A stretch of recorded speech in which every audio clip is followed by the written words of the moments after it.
Broadcasting from the stages of London, this is Musical Talk, the UK's first independent musical theatre podcast. Hello, welcome to episode 55 of Musical Talk. Sitting opposite me is Paul Kieve. Hello. Hello there. You are a magician, an illusionist, an is how I like to describe myself. Yes. A Guinness World Record, a writer, a performer. A few other things too. What other things? I'm a tango dancer as well, actually. Yeah, not a brilliant one, but I enjoy it. That's not on your website. No, it's not on my website. I don't do that professionally.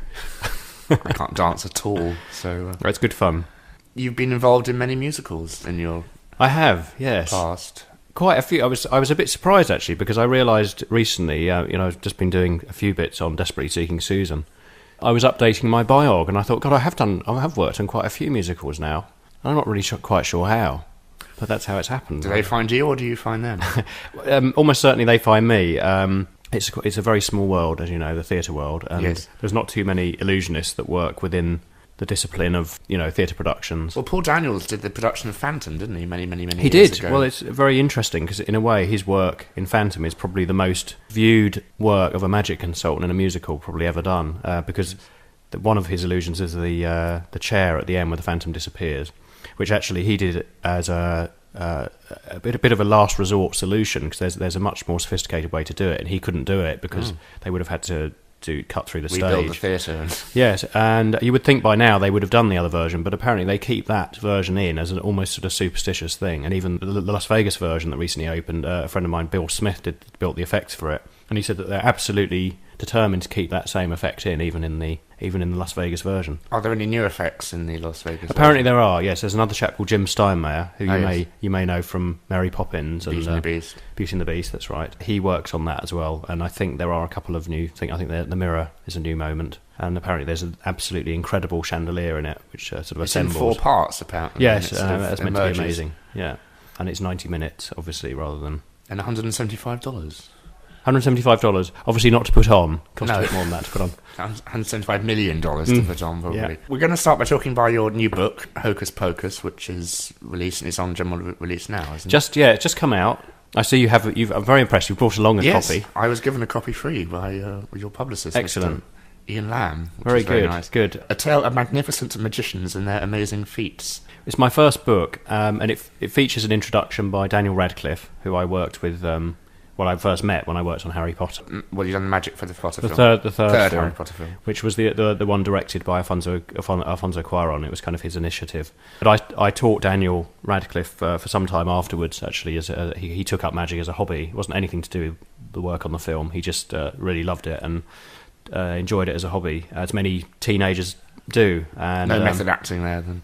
no, I mean, I think he immediately had the presentation skills to do the magic. He only had to look at somebody, and he's got such sort of powerful eyes that he's got the perfect misdirection to get away with many things. So Daniel wrote the introduction to the book. It was actually through teaching him that I started to have the idea, because every time I started to teach him on the set of Harry Potter during the intervals, during the breaks. And then he got so into it that what worked out better was for me to go over to his home on his days off, and I'd always take with me some kind of old book on magic, because I love the history of magic. Yeah. There are some extraordinary stories, the stories of these great performers from the past, such as Chung Ling Soo and the Great Lafayette and Robert Houdin and all these people that have these wonderful names. And I would always take over a book which had a strange story attached to it, or had something strange about it.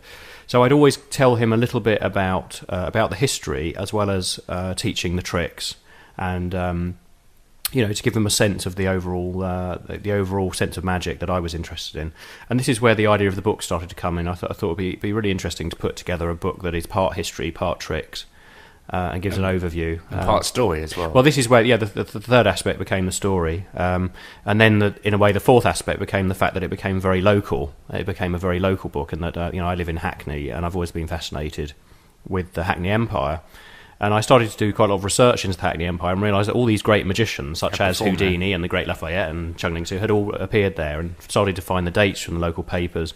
And in fact, the book becomes, as it is, part fiction, part real history of the performers, and teaching tricks.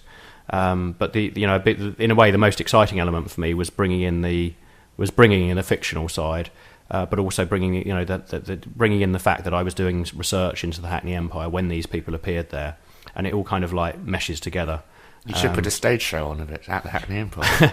Well, I'm doing a night at the Hackney Empire on the 16th of December. I'm doing a talk about the magicians of the Hackney Empire, and Simon Thompson and Susie McKenna have been very supportive of the book, and in fact they're doing, they're going to be selling it during the pantomime and things like that.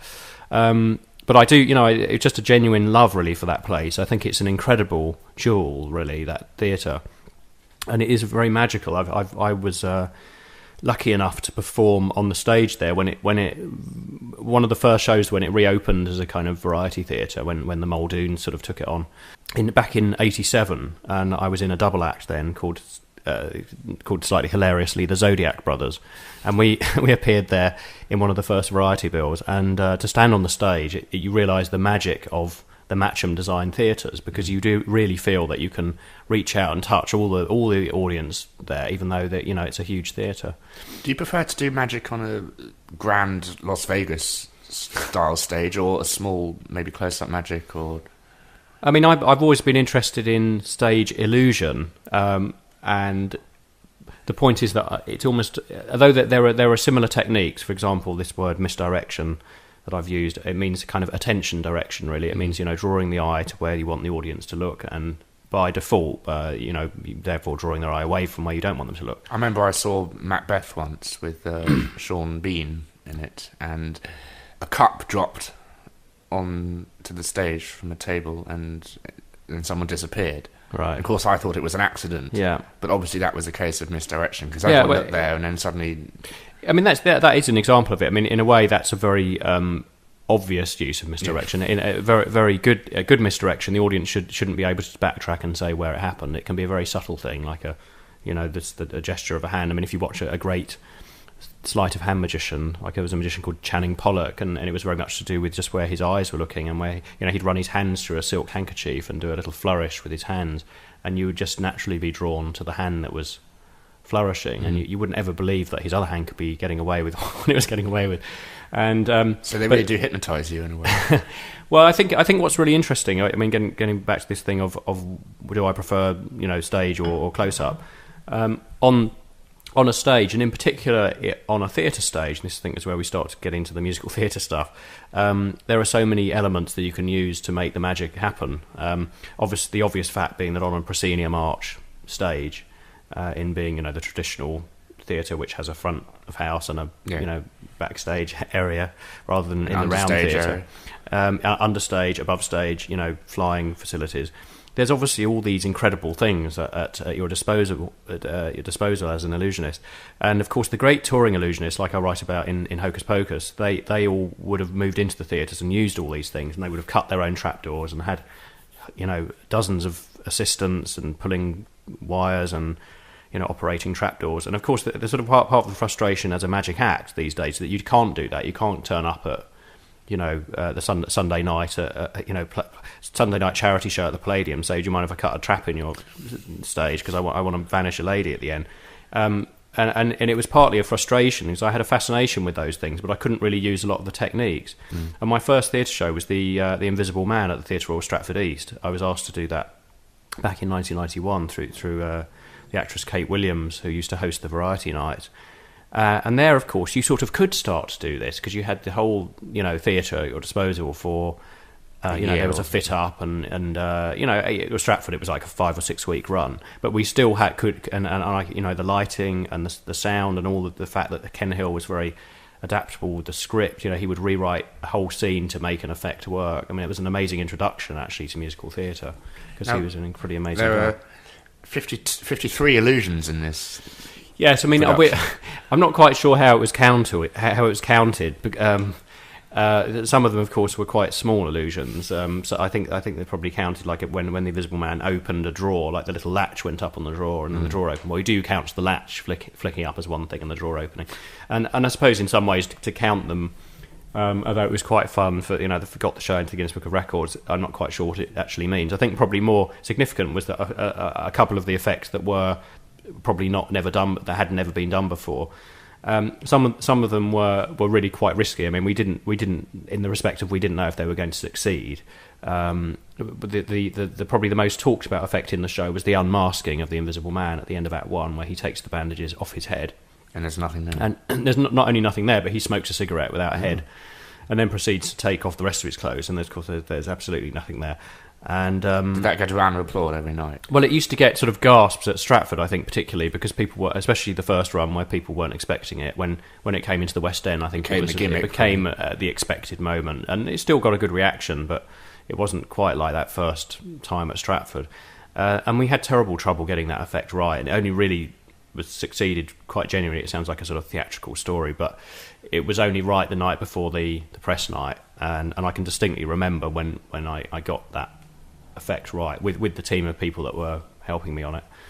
I remember Ken Hill, who was not an easy man to please. He was very stinting when it came to praise.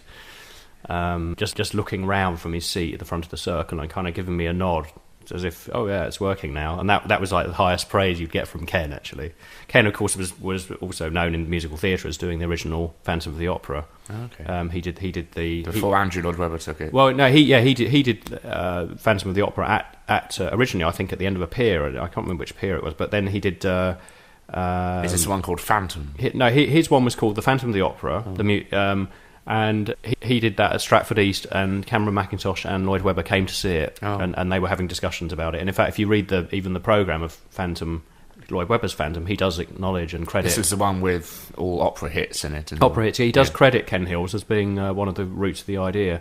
And obviously what came next was quite interesting, because Ken was smart enough to take his show to America, and quite rightly called it Phantom of the Opera, the original stage musical.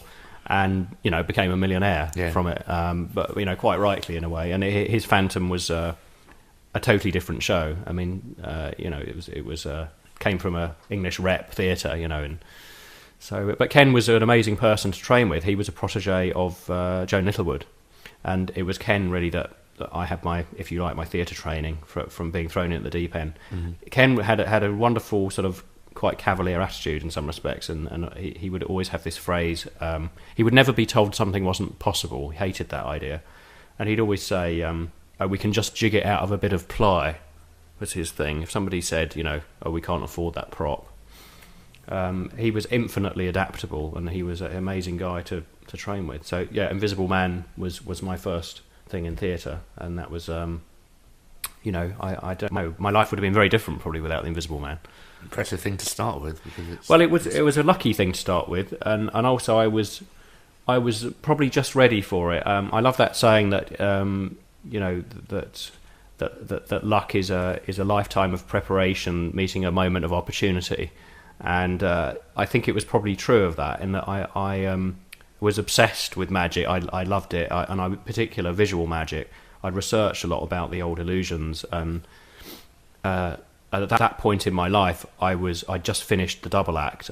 We'd just done a cruise on the QE2. I wasn't quite sure what I was doing next, and I had the time to put into that show, so I worked on it for about 4.5 months, fairly solidly, and put all I had. I mean, my heart and soul went into that show, and Ken was an incredibly dedicated man, and the team at Stratford, that just led on. It was a series of lucky things. So it opened just before my 24th birthday, and of course, for me, for my career, I suppose the rest is history. In the respect of the reviews were amazing for the illusions, and I never imagined. I didn't even know the times were going to be in to review it, and that was the start of it all, really.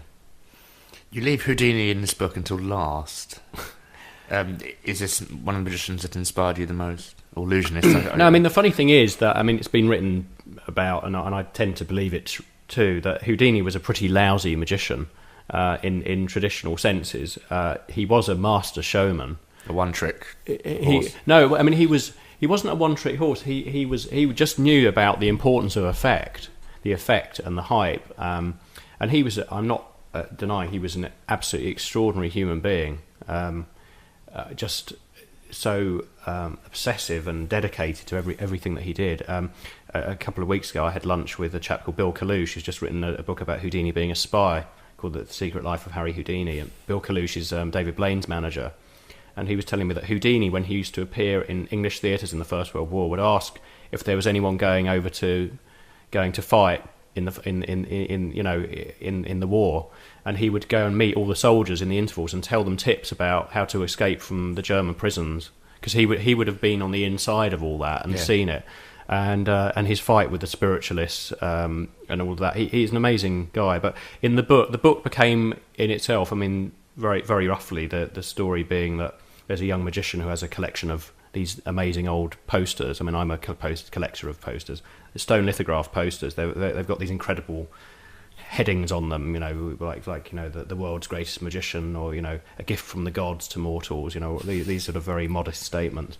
The collection of posters basically one by one come to life, and what you see are the real acts of these great magicians, and it becomes a kind of variety show. Mm-hmm. It becomes what it's describing, but of course it happens over the course of the year in the home of this young magician, who is kind of loosely based on me. So it became a natural thing. Hackney. Yeah, and it became a sort of natural thing that Houdini, you had to have a top of the bill, and Houdini vanishing an elephant just had to be the top of the bill. So it wasn't, I suppose, out of my respect for Houdini. There are other people that I probably... It was the running order, in a way. It was the running... I thought, well, how do you finish a show? And in a way, Houdini, the biggest, the brashest, the biggest name, still... It amazed me. I just did a interview last week for Go For It on Radio 4, and there were 4 kids in the studio, and the one magician they'd heard of was Houdini. And they were... These kids were 9 or 10. And I think that's incredible, that he... somehow kids of 10 heard of Houdini, died over 80 years ago. It's sort of the magician name, isn't it? Well, it is. It's amazing, isn't it? The image of him sort of floating over a river trying to escape from a straitjacket and things. Yeah. But he was actually... He named himself after a French magician called Robert Houdin, who was... and Houdin was an incredible magician, and also a pioneer of... He was like the first man to have an electric light bulb in domestic use, and made these incredible automata. And Houdini supposedly named himself Houdini because he was told it meant like Houdin. So Houdini has sort of carried Houdin's name. What was his real name?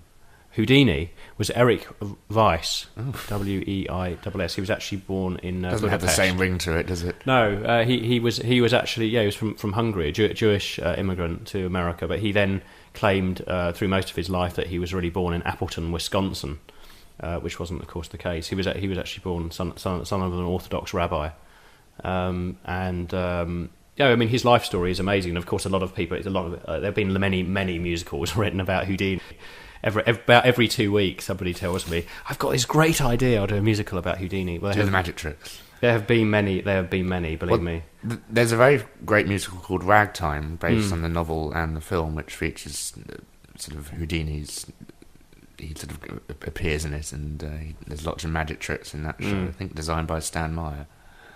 And sadly, the big production never came here, but we had a little production with just an orchestra on stage. Yeah, I believe they don't disappear. I believe the American version had. I think the magic was done by a chap called Franz Harari. Oh, okay, sorry. And yes, I know that. I never saw the production over here, but was obviously heard about it. But no, I mean, I think Houdini came to represent, the repressed or the immigrant American breaking free of his chains and making it big in America. Is it he represents, in the sense, that the American dream. What most musicals are about, if you think about it. Yeah. So you can see why people might think he would make a good subject. But Ken Hill always used to say to me in a rather gruff way, "I'm never doing a show about a dead American." So Ken was never... I remember seeing on the Dragon's Den people submitting an idea for another Houdini musical. Yeah, it's everyone always thinks it's a great idea.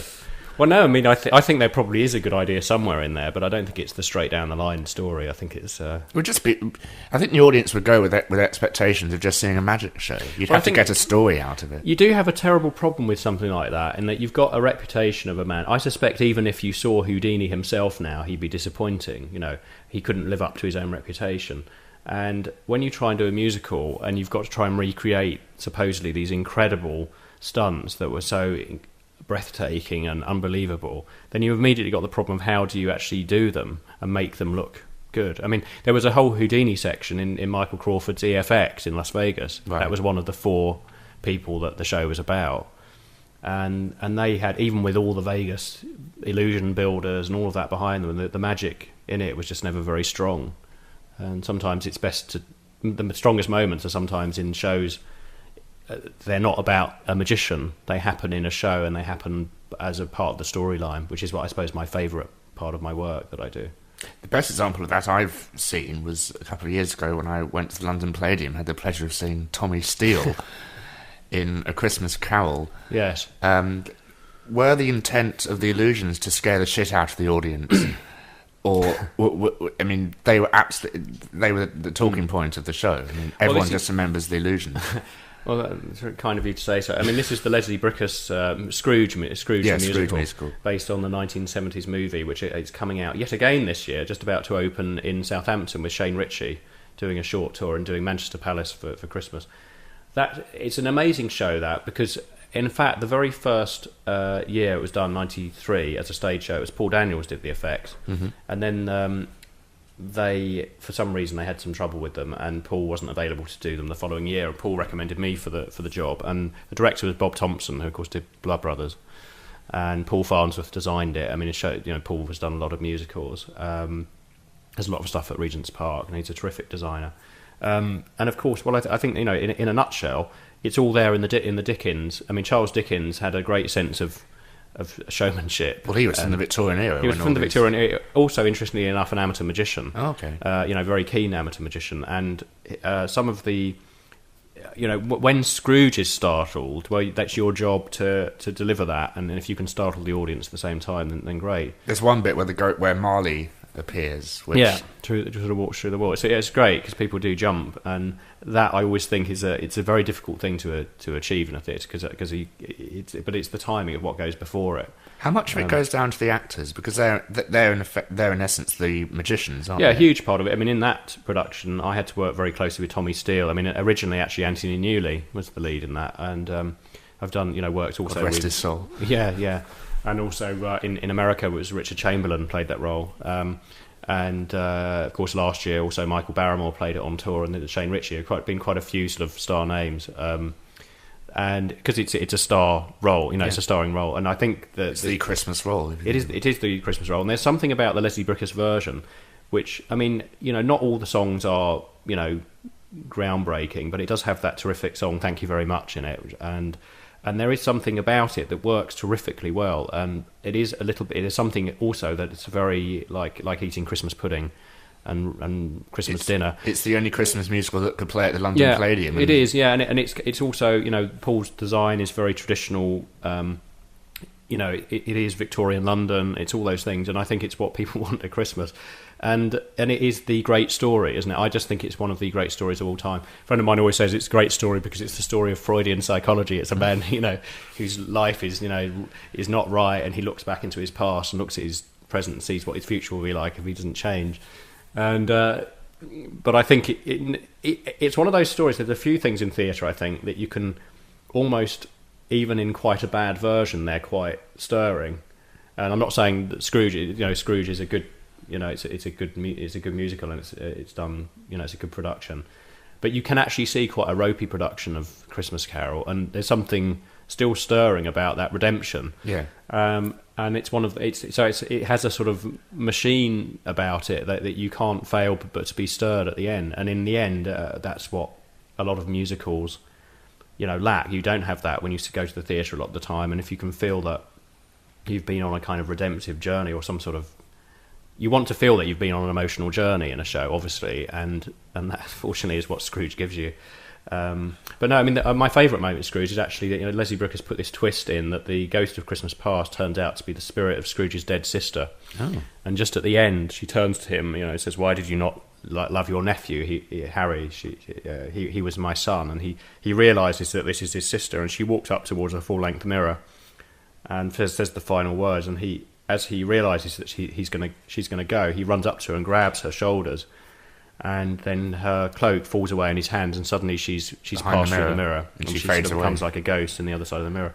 And it's also a really, really good magic trick. Like, magicians go and see it, they can't work it out because you can see all the mirror around it. Did you go back to the Victorian were you almost paying homage to Victorian style illusions in this show? Yeah, or were well, they very more much modern so. I mean, techniques? that was very deliberate, specifically inspired by an illusion called Vanity Fair that was first performed by a magician called Herman in the 1880s, 1890s, and it's a different version of it. But Vanity Fair was a girl vanishing in front of a mirror, and I'd actually had the idea before I was asked to do Scrooge. I wanted to do a vanish in front of a mirror, and then that came up, and Bob Thompson asked me for other ideas. But in terms of I just think the structure of that show, it's an ideal show for magic effects. Of course. And there aren't that many shows like that, but when they come along, they're a gift because the magic, it becomes the central point in the story. It's a little bit like another production I did, not a musical, but Theatre of Blood I did at the National Theatre a couple of years ago, which is a whole different thing. It was the lead character was played by Jim Broadbent, about a hammy old actor called Lionheart who takes vengeance on all his critics. I thought that was the one and murders them one at a time in the We've style all of, felt like doing that. Yeah, he murders them one at a time in the style of a Shakespearean play, and the murders are kind of these central plot points. So they were all kind of things that I was involved with. And so, yeah, certain productions like that, and obviously Invisible Man, obviously, because invisibility becomes a central thing. Let's talk about The Witches of Eastwick. With you made the lovely Rosie Ash have stuff come out of her mouth. Vomiting lessons. During that song. Yeah. Evil. Evil. Yeah, and a few other moments. Well, I never saw The Witches of Eastwick, which I regret, because I've got the score at home and it sounds like a fantastic musical. But no, I did do the main thing in Witches of Eastwick was which I worked on with another magician, originally from Chiswick, funnily enough, called Simon Drake. Was the fact Vomiting. that Felicia, who's the goody, one who's complaining about the evil that's going on in the town. Anything that goes into the cookie jar in the den comes out of Felicia's mouth. So they put, during the course of the show, there's a tennis ball, chicken feathers, a necklace, coins, candles, and of course at the end she throws up a huge volume of cherry stones, which caused quite a few interesting moments on the stage of Drury Lane. Let's just say that. Were the things actually in her mouth, or did she have to? Well, Rosie studied for hours and hours on that, and she was absolutely brilliant. And at certain points, yes, they are, but they have to get there at points that are appropriate in the song. So she had to time her. You can't sing with candle down performance. your No, throat. but I mean that was what was so incredible, and she just worked very, very hard on that. And she was doing a lot of, basically sleight of hand and I suppose sleight of mouth.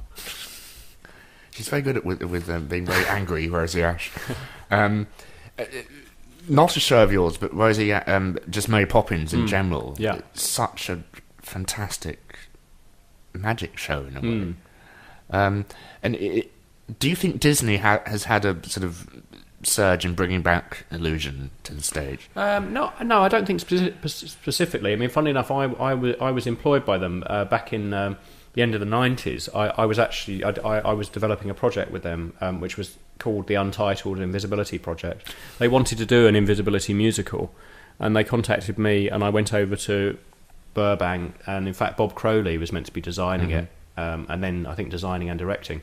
And when I was over there with Bob, in the first meetings, and that was just when Aida had its they had a big change of design, and in fact when I was there, it was exactly when Bob was called in to do Aida, and of course that was the first of his many sort of Disney projects. And they're funny with illusion because I think in a sense, stage illusion is very different to film illusion, and you have to sort of accept that and sort of take the bull by the horns, and I think in some ways, I think perhaps it was difficult to develop the Invisibility Project because I think the script kept going around to things that you could really only do in film, so I'm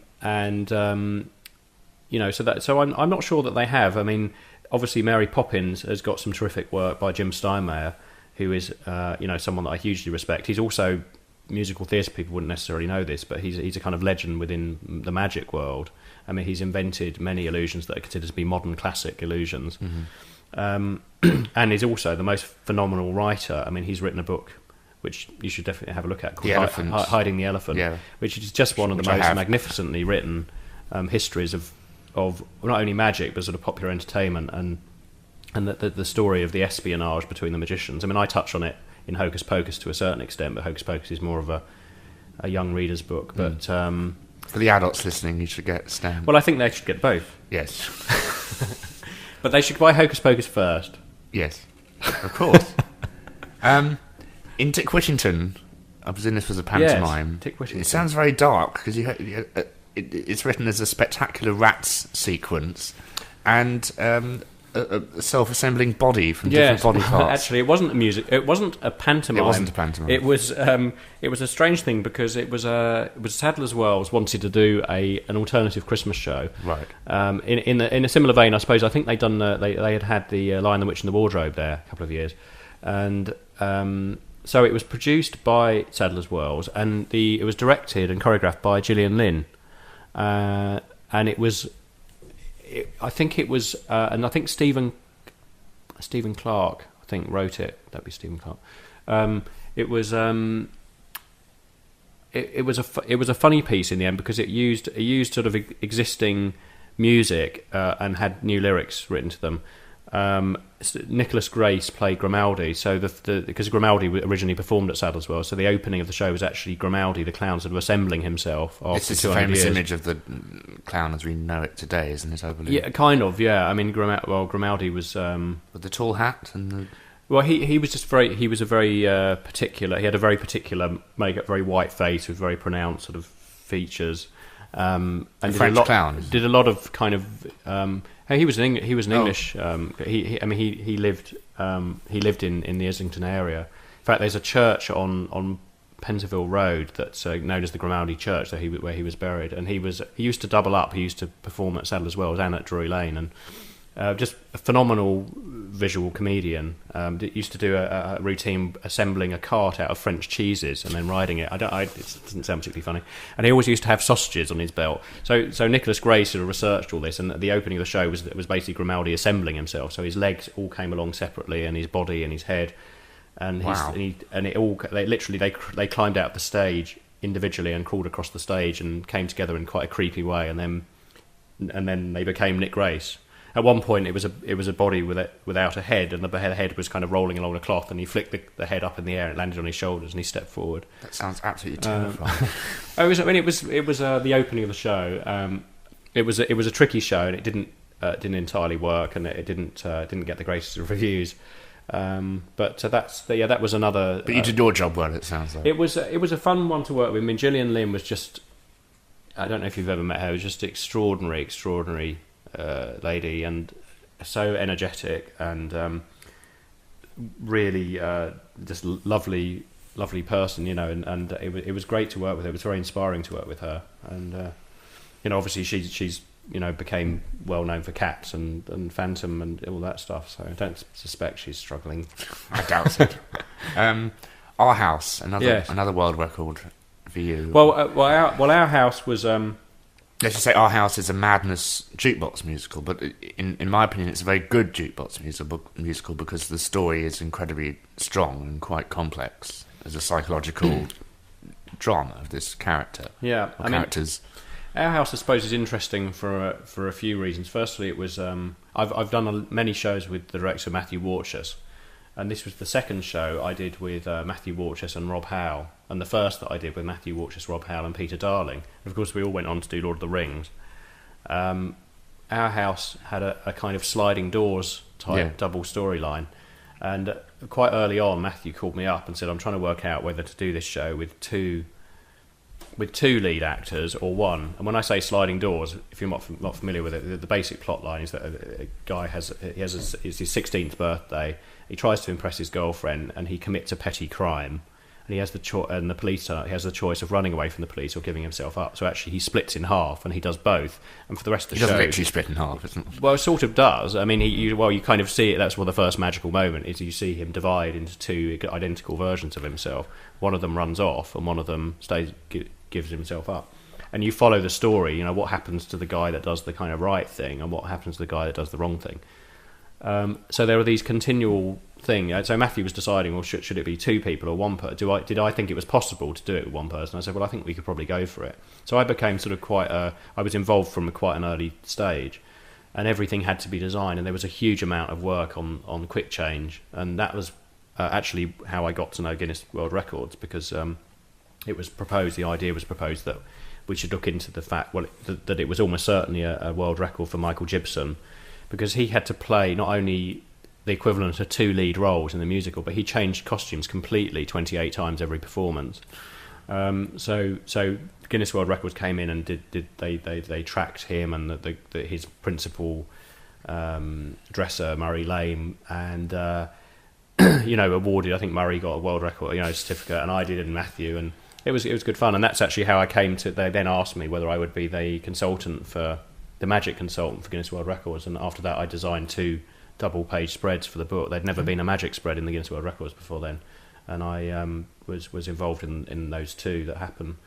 But no, Our House was a very different sort of show for me, because I was talking about where magic is really central to the plot, like in Scrooge or Invisible Man. Well, obviously Our House, it's not central to it. It's just the incidental things. It's a visual style of telling the story. Yeah, a lot of it. Well, okay, there was a big sequence at the end of Act 1 where apparently Bad Joe is up on the Albert Bridge above, and Good Joe has ended up in prison, and they're apparently in 2 places at once. And in a way, the end of Act 1 is a kind of illusion where Good Joe is suddenly in prison. And you can buy the DVD of Our House. You can buy the DVD, and it's actually very well filmed. I'm going to go home and watch it. So I think it was a really great show. It was. I think it was just, and it always had good audiences. I think it was just a show that always sat slightly. It was slightly more expensive to run than it was taking, because it was deceptively high cost show, that because there were teams of dressers. I mean, not just for the Joe thing. So it was quite elaborate sets as well. Elaborate sets, and I think they are talking about it coming out on tour, and I think it could do very well. And a terrific script by Tim Firth. The story is wonderful, and I think by the time we'd settled it all in, I mean, so many people say to me they just loved that show, and it won the Olivier Award that year for Best New Musical. And I think it was very different to any of the other pop. The pop jukebox musicals. It was Tim Firth did an incredible job. They really seemed like the songs were written for the show. Because I remember listening to I'm a big fan of Madness. I remember years ago listening to their songs and sort of stringing a musical together in my head. Yeah, and it just made me happy to see such a wonderful, wonderful musical version of Madness songs. But it was interesting to be all. I remember the first time I ever heard about Lord of the Rings was on the closing night of Our House, where Matthew Warchus came up and he said, I've taken this on, and of course we all went on. Matthew Warchus, myself, Peter Darling, went on to do Lord of the Rings. So, Lord of the Rings visually is a fantastic musical. I mean, even before the show starts, we mentioned in the episode, you have fireflies flying around. Yeah, that was one of my big sort of contributions, the show in the pre-show. I mean, of course, it's not a musical as we. It's an experience. Yeah, they've never tried to say it is. It's just if you don't call it a musical, people think that seems expensive for a play. It's a musical-sized experience in every respect, but it's not. You don't have Frodo standing centre stage singing about what he should do about the ring. And in some ways, that's one of the things that musicals do very well, is that you can suddenly stop and know what a character is doing at one time. So. Yeah. It's not an easy task, but it has been an absolute labour of love for, Chris Nightingale and Matthew Warchus, and it is a phenomenal piece of theatre. People say to me from outside theatre, like old school friends, things like that. Oh, should we go and see it? And I say to them, absolutely honestly, you will never see another show like that in London. You have to see it to form your own opinion. And everyone has an opinion on it, and I don't think anyone claims that it's perfect, but it's a phenomenal achievement, and I'm very proud to be involved with it. Just run us through some of the effects that happen in this show, because I had trouble getting a grasp of everything when I saw it, because A, I was 4,000 miles away, and B, it's just so much happening. The tricks I remember is Bilbo Baggins disappears. Well, yeah, I mean, it's probably my most of my best bits are over, as it were, before the show. Just compiled them all together and put them into one musical. I did the pre-show with the Firefly, the Hobbits catching the Fireflies, and then the Bilbo Vanish is as a theatre effect is interesting in that it is. It sounds terribly modest to say it's groundbreaking, but it is groundbreaking in that respect of, as you imagine, the facilities that I have there are different to many things, and it just happens that what we can do there, what is possible at the beginning of that show, I can't always do if it's in the middle of a show. So you will see something there that you won't see anywhere else. And I've had magicians, even from America and stuff, that have come in and have been actually quite puzzled about how that's done. A lot of magicians had a very amusing conversation with Darren Brown a couple of weeks ago, because he came into the opening night, and we had this wonderful conversation where Darren explained in great detail how he did the newspaper prediction, and I told him in great detail how the Bilbo Vanish was done. I mean, we just came from these completely different opposite ends of the spectrum of the same business, but it's really interesting actually that. But no, a lot of it's not. But basically, he disappears in front of your very eyes. He does disappear in front of your eyes. It's the sort of thing. It gets me into a lot of trouble, that, because even since I've had directors and producers phoning up saying, "Oh, like the way you do that Vanish in Lord of the Rings. Well, we're doing this show in a shed at the back of." And we want to do that. And I'm like, well, actually, it's very specific to the fact that it's the beginning of the show, and but you can say it's not Pepper's Ghost. It's not Pepper's Ghost. No, it has a relation to that type of optical magic, but it is definitely not Pepper's Ghost, because Pepper's Ghost, in fact, required a huge orchestra pit, sort of a huge trap to be opened in the stage with an actor inclined backwards. And this is probably the most famous Victorian stage effect, Pepper's Ghost. It first done in I think 1863. At the Polytechnic in London, in Regent Street. What people don't realise is Pepper's Ghost was first done as part of a lecture. It wasn't done in a theatre show. It required an enormous sheet of glass, an actor inclined backwards on hidden from the audience, and was illuminated, and people actually looked through the glass and saw what appeared to be a ghost on the stage. Most famously, it's used by Walt Disney at the Haunted Mansion ride. Yeah, I mean, I did a show a couple of years ago with the artist Marissa Karneski, called Karneski's Ghost Train. That played in Brick Lane. It was a theatre show inside a ghost train. Did you ever see it? You'd have loved it, actually. We found out earlier that we're both... Is it on video? Well, I have actually got... I'll have to show you later. I'll have to show you a video of it. But, we both found out earlier we're both fans of the Haunted Mansion at Disney. Who isn't? I mean, it's such a theatrical piece. We were saying this before we sat down to record, but you are staring at a sheet of glass. Well, I think the thing about... I think about what you can do in a ghost train ride. We did a lot of those style illusions in Karneski's Ghost Train. Is that you can set these things up and the audience travels past them at their own speed. So you can have a permanent exhibit, and that's why the Haunted Mansion is so extraordinary, because you're travelling through various sets, and you don't have to worry about scene changes, because you're moving through them. So you can do whatever you like, and you can set these things up and have, Do you notice that they're dancing a waltz at this point, and the women are leading the men, which is the big mistake. I have heard that, but I've never noticed it while I've been on the ride. I've heard it, and I don't know whether it's an urban myth thing. We have a wonderful version in Paris. I don't know if you've been to that one. It's just the Phantom Manor. So many magic illusions in that, and it's just amazing. Well, it is interesting, and it's an interesting demonstration of the illusion that became known as Pepper's Ghost. As I was explaining earlier, it was originally, in fact, called the Dirksian Phantasmagoria, which I think this had the same ring to it. A chap called Henry Dirks really invented it, and Pepper got all the credit. Well, it's quite an interesting story. Maybe that would make a good musical. But the other effects. I mean, it has to be said that a lot of the effects in Lord of the Rings. I mean, it's probably got the largest lighting rig ever done in the West End, I suspect. Paul Pye. The lighting was. I mean, in a way, to me, the lighting helped tell the story, because it sort of swept across the stage as the stage was evolving in another direction. It's difficult to sort of pinpoint. My normally when I work on a show, my stuff tends to be, my illusions tend to be amongst the most complex part of the technical side. And on Lord of the Rings, it was just like nothing. The actors must love you. Well, just compared to the immense other stuff that was going on, and of course you've got things like the Shelob, and wasn't it 6 weeks of technical rehearsals? Oh, it was much longer than that. Well, I'm trying to think. Actually, we did the get-in in the theatre. The get-in after the producers started like January the 8th, and we didn't do a preview till May the 10th or something. So I think it probably was 6 or 7 weeks of technicals and dress rehearsals, and it is it's an epic piece of theatre. But I like the way the musical didn't try to be. How can I say it? It as if you were seeing it in the theatre. During some of the flying scenes, you could plainly see they weren't thin wires, they were ribbons. Yeah. And, you had theatrical devices being... You didn't have, real water on stage. You had cloth. It went back to very old-fashioned theatrical devices, which I thought was wonderful. In a way. I mean, I think it... But it has to be said, it's also probably the most complex engineering. I mean, the stage floor, which has become fairly famous for good and bad reasons.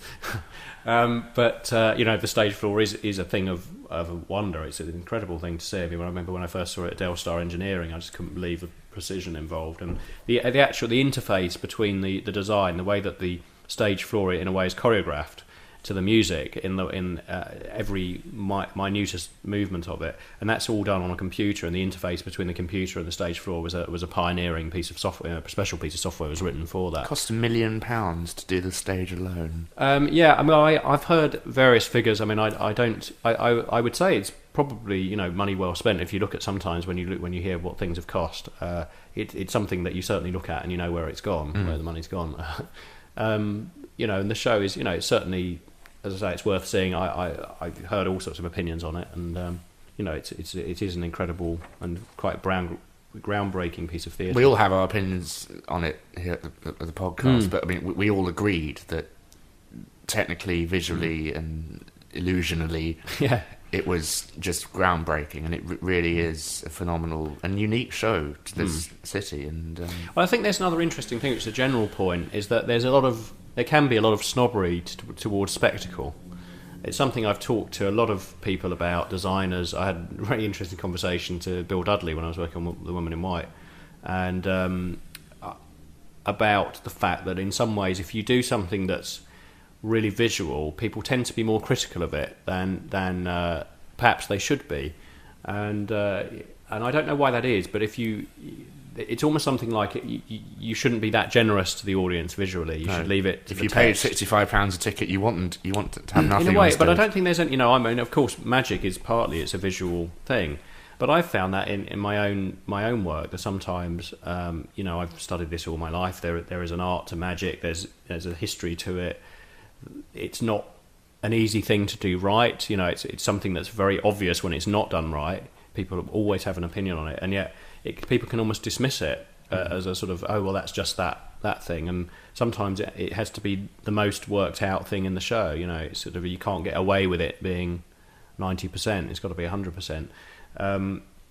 So I sometimes fight that a bit, and I still get calls very late in the day for things, and saying, oh, we're doing this, and all we need to do is the whole transformation scene of Cinderella, and can you come in and we want you to do it in 3 hours.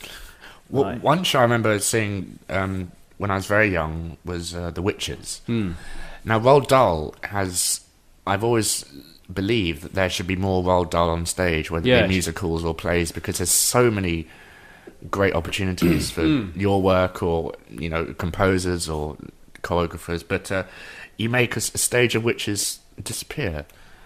Now, this was 15 years ago. Yes, it's come out many times, actually, The Witches, probably 5 or 6 productions. This is David Wood, who's a brilliant writer and director for children's theatre. I think the Times called him the National Playwright for Children, which I think is absolutely right, and he's adapted a lot of the Roald Dahl stories.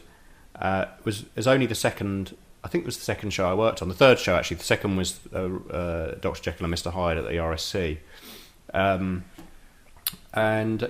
This huge challenge of the last scene, which was the witches. I think that it's this phenomenally difficult stage direction, which I recently disappear in a blink of an eye. I think it's the witches. The witches appear to the witches leap up onto the table. They stiffen and appear to shrink. The witches are turned into mice, which scuttle everywhere and invade the restaurant, and that was the last stage direction. And when you consider that it was a touring production, and 10 of these witches were extras who were recruited locally and had to be in this last scene, so we had to find a way of staging this last scene, and it took a long time to sort it. But The Witches was a great experience because, again, my work has to be collaborative. If it's not a collaborative process, then I'm dead in the water. With the lighting designer and set designer. Well, and it has to be in there from the beginning, and that was the original version was designed by Susie Colcott, and who designed a lot of David Wood's shows. I think she did the BFG as well, and it's very important that the methods were in there at the beginning, so that there was a way of doing it. I mean, we have her other versions. There was a Birmingham old rep version and a Birmingham rep production that toured around, which recently was in the West End with Ruby Wax. They've all been different versions, but we say I saw this production 15 years ago. Has the technology evolved that you can do more effects in the show or do it differently? Well, I think it all depends. I mean, it's not all my stuff is rarely to do with technology. It's normally to do with good. It's conceiving the thing in the first place. It's more to do with the concept. So when I've revived it, I have to say that I've tended to do the similar methods to the ones that I came up with originally. It's partly because there are only so many ways of doing it. There's no point in just saying, we're going to come up with a different way of a boy turning into a mouse. If you've already found a way that really works. And one of the things on that show I remember was a mouse on a tightrope. One of these David Wood made this list. It was called Tricky Bits, Major and Minor, and it was everything from witches having blue spit and having no toes, and the witch with the snake. So how do we do the snake? And there was one bit where a mouse walks across a tightrope, and the solution was actually to have the mouse hanging from the tightrope underneath, and did this kind of like rather fun acrobatic thing. Speaking of Blue Peter, I actually remember seeing, when they were promoting the witches back in '92, I remember seeing clips of it on Blue Peter. Well, they showed the illusion that I did. The boy changed the mouse, which was fairly terrifying because it was done live, up close, probably. It was, but they filmed it really, really well actually, and funny enough, they had the same sequence on again in '96 from Blue Peter. But Roald Dahl has been. I mean, there have been quite a few stage productions. I remember going in with Bob Crowley in New York, Los Angeles, seeing an opera of Fantastic Mr. Fox that was designed by Gerald Scarfe, weirdly enough. But there's been no big West End, $15 million. No, I know, it's surprising, isn't it? And I think his Tales of the Unexpected are just so brilliant. The original Roald Dahl Tales of the Unexpected. I mean, you could pick many of those. Lamb in the Freezer. Yeah, I mean, I don't know why more of them haven't been. I mean, made, but there has a musical has been written of Charlie and the Chocolate Factory. Imagine designing that for the stage. I mean, that would just. Well, of course. I mean, Leslie Bricusse did the film again. Yeah. I mean, it is true. I don't know why that is. Maybe apparently they're difficult with the rights. Yeah. Or Matilda has some great magic opportunities, like a chalk flying in midair. Don't you find it sometimes it's because a lot of those rights have been bought up by film companies. A lot of the time, they secure the stage rights at the same time, and they just hold them and they don't do anything with them. I think that's certainly happened with Matilda. I think, and things like that. Most of them have been, swallowed up already. So it's probably quite an effort to get the. I think The Witches would work great as a musical, to be honest with you. Yeah, it's I suppose you'd have to have sort of gurgling children sounds built into the soundtrack as they change into mice. It'd be fantastic. But thank you very, very much, Paul, for taking the time to talk to us today. And you have a website, which is... I do have a website, which is www.stageillusion.com, and the website for the book is... I sound like I'm promoting the book. Well, I am, because I'm quite proud that I've actually finally got He's it out written there. a book. I've written a book. But it does have a lot about the history of the magicians in it. It doesn't have any musical theatre. But the website is www.bloomsbury.com/hocus pocus. We'll put a link to it from our site, musicaltalk.co.uk. And thank you very, very much, Paul. And good luck with all your future musical theatre or whatever endeavours. Thank you. Do let us know. Thank you. This has been a production of Musical Talk. Copyright 2007.